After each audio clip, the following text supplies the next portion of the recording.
All right, first of all, we got to talk about Beverly Hills. We got to talk about it. Yeah. First of all, what was it like when you first met up with Eddie and started working on that movie? Yeah, the first day of work, when I first met him, we were at some seedy strip club. It was the strip club scene in the first one, and we were way down on Sunset, place I'd never been.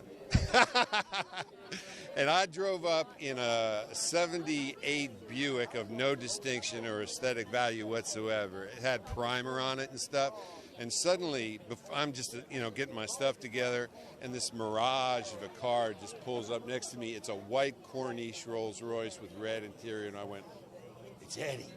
And so my first reaction was, he can't see me in this Buick. So I just ducked down and pretended like I was looking for a pen or something, And so, and then, we had to sit in this little cocktail table and like stare at each other the first day.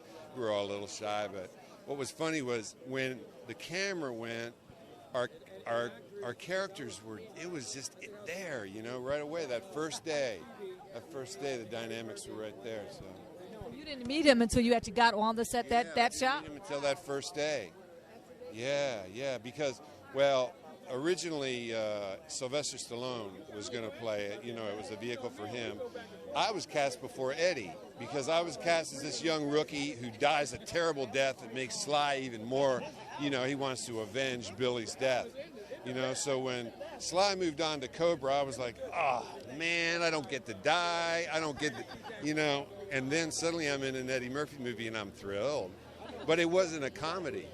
We had to rework it as we went. So Eddie was not intimidated by that. I was, but Eddie was not. By the time you got to the second movie, the chemistry is so well. How much ad-libbing was going on during that second movie? Oh, a lot. My job was to react, to him. And so I can't tell you this, if you ever see it again, whenever I put my hands in my pockets, Eddie said something he's never said before, and I'm squeezing my thigh so hard not to laugh because you don't want, and I would go home with these big bruises. Yeah, so whenever I put my hands in my pockets, it's like, oh, he's destroying me, So watch it tomorrow. Last one, find out, what are you working on now? We're, my wife Amy and I are producing a movie, a true story about the guy who pretended to be Bigfoot in the Northwest Woods for 40 years, the true story of Ray Wallace. Yeah, and it's very funny. It's a very funny true story, and we hope to do it as soon as everything lines up, It's a nice talking to you. Have a great time tonight. Thanks a lot.